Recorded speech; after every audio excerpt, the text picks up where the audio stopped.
नमस्कार दोस्तों, polytechnic study centre में आपका फिर से एक बार स्वागत है। तो मैं आपके लिए वीडियो लेकर आ चुका हूँ। इसमें हम क्वेश्चंस करने जा रहे हैं, हमारे एलिमेंट्स, कंपाउंड और मिक्सचर्स के क्वेश्चंस करने जा रहे हैं, न्यूमेरिकल क्वेश्चंस।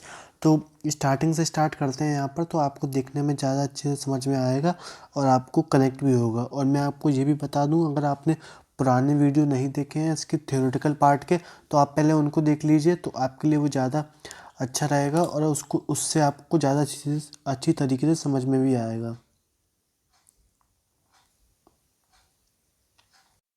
क्वेश्चन नंबर 1 हमसे यहाँ पर कहता है हमसे कि magnesium is present in. Magnesium किस में पाया जाता है? तो हमको पता है मैग्नीशियम हमारा क्लोरोफिल में सबसे ज़्यादा पाया जाता है, तो क्लोरोफिल हमारा यहाँ पर राइट आंसर हो गया।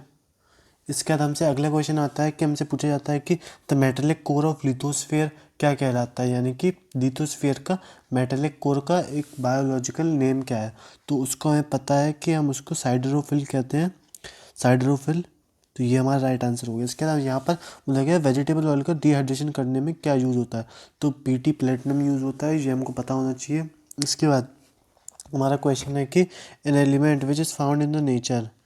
ये जितने भी हैं इसमें से हमारा क्वेश्चन नंबर डी, मतलब आंसर नंबर डी पीएम हमारा राइट आंसर हो गया। इसके बाद हम देख लेते हैं कि azeotropic mixture is present which has an azeotropic mixture is a mixture which has azeotropic mixture which has, यहाँ पर इसका आंसर होगा कांस्टेंट बॉइलिंग पॉइंट। ये हमारा बेसिक नॉलेज वाली क्वेश्चन है, ये हमको पता होना चाहिए। इसके बाद यहाँ पर आते हैं कि एलपीजी इज़ अ, जो हमें सबको पता है कि एलपीजी क्या है। एलपीजी हमारी बस एक मिक्सचर है दो तीन गैसों का, क्योंकि एलपीजी में कई सारी ब्यूटेन गैसेस भी मिलाई जाती हैं, जिसकी वजह से उसके स्मेल स्मेल का पता लग सके।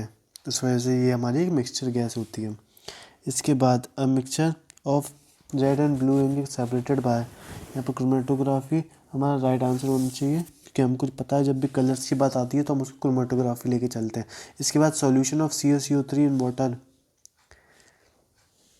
ये हमारा कौन सी रिएक्शन होती है, तो हमको पता है इसमें हमारी हीट रिलीज होती है बहुत सारी, तो इसीलिए ये हमारी एक हेट्रोजीनियस मिक्सचर हो गया। ये हेट्रोजीनियस रिएक्शन हो गई, इसमें हीट जनरेट होती है बहुत सारी। आगे बढ़ते हैं, हम यहाँ देख लेते हैं क्या बात चल रही है कि which of the following is the most abundant element. सबसे ज़्यादा अबंडेंट एलिमेंट कौन सा है हमारा? एल्यूमिनियम सबसे ज़्यादा अबंडेंट है अर्थ में। इसके बाद हमसे अगला क्वेश्चन आ रहा है कि barium chloride is an, barium chloride क्या है? तो ये हमारा एक कंपाउंड है, ये तो बेरियम कार्बोनेट, ये सिंपल सी बात है, इसमें देखने की क्या बात। एलिमेंट है नहीं, अलॉय भी नहीं है, मिक्सचर भी नहीं है। इसके बाद अगला क्वेश्चन है कि द मोस्ट अबंडेंट गैस, सबसे ज़्यादा अबंडेंट गैस नाइट्रोजन है, ये सबको पता है। सबसे ज़्यादा हम बचपन से हम जब भी ग्राफ पढ़ते हैं तो हम देखते हैं कि सबसे ज़्यादा अबंडेंट हमारी नाइट्रोजन है, को 70% हमारे एटमॉस्फेयर में प्रेजेंट है। तो ये सब चीज़ें हमको पता होनी चाहिए। इसके बाद हम आ जाते हैं नेक्स्ट क्वेश्चन की तरफ। अगला क्वेश्चन हमसे क्या कह रहा है, यहाँ पर बोला गया है हमसे कि which of the following is the most abundant compound, सबसे ज़्यादा अबंडेंट कंपाउंड कौन सा है हमारा? तो ये भी हमको पता होना चाहिए कि हमारा H2O सबसे ज़्यादा है, क्योंकि देखो यार अपने अर्थ में ही हमारा 78% हर जगह पानी पानी है, तो हमको पता होना चाहिए।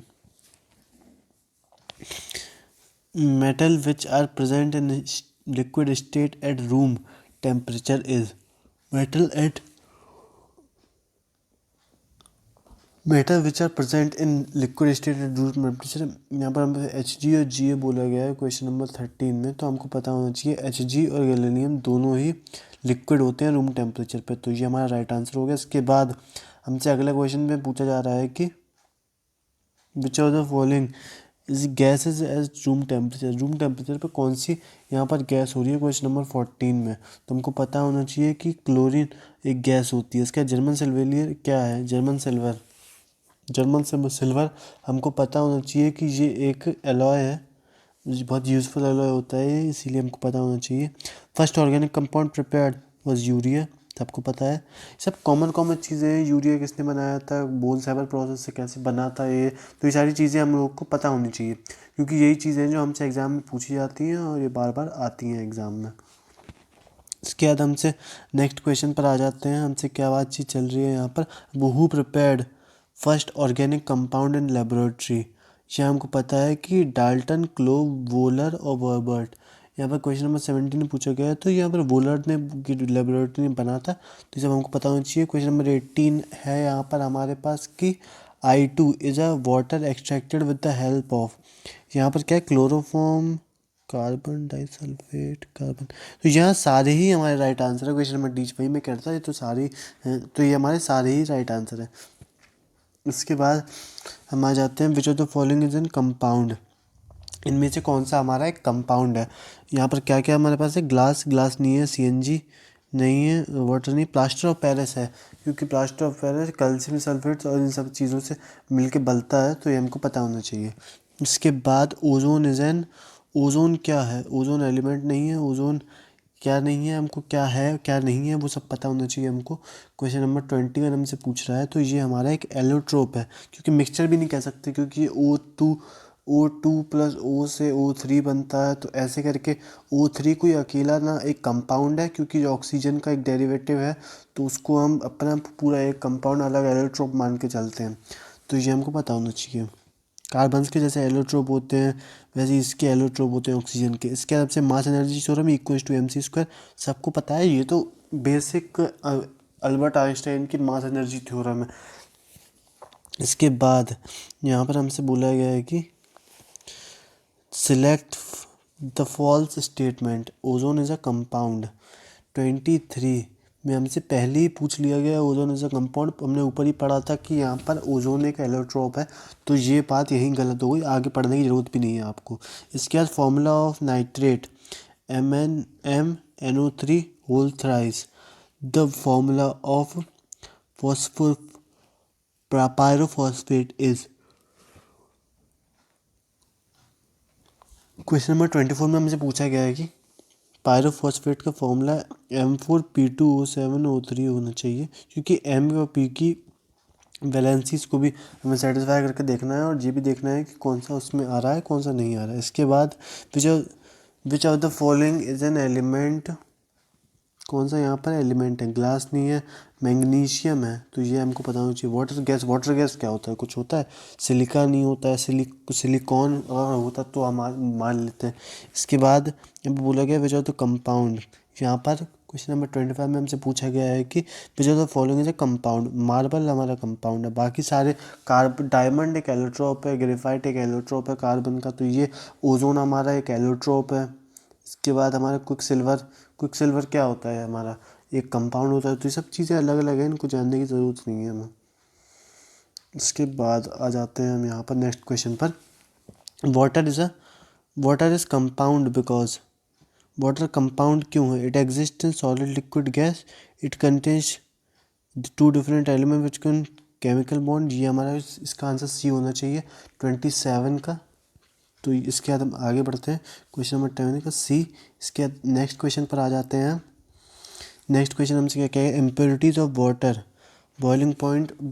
इम्प्योरिटीज़ ऑफ वाटर किस चीज़ पे डिपेंड करती हैं, इम्प्योरिटीज़ ऑफ वाटर सबसे ज़्यादा increase with impurities in water, बढ़ा वाटर में इम्प्योरिटीज़ डालने से फ्रीजिंग पॉइंट उसका इंक्रीज हो जाता है।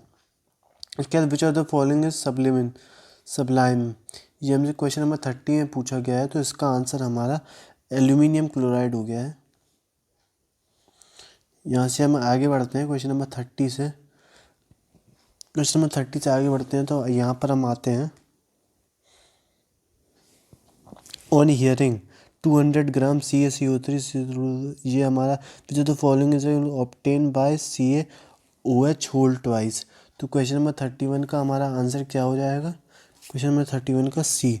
इसको हमें देखना रहेगा पूरा CaCO3 के हिसाब से, क्योंकि O और H की अपना कार्बन की अपनी 32 होती है, कि O की 16 होती है, H की 1 होती है, इसके हिसाब से हम सबको करेंगे तो हमारा आंसर आ जाएगा।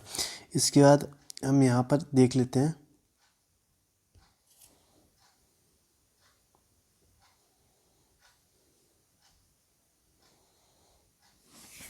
some zinc sulfate are heated to a constant weight.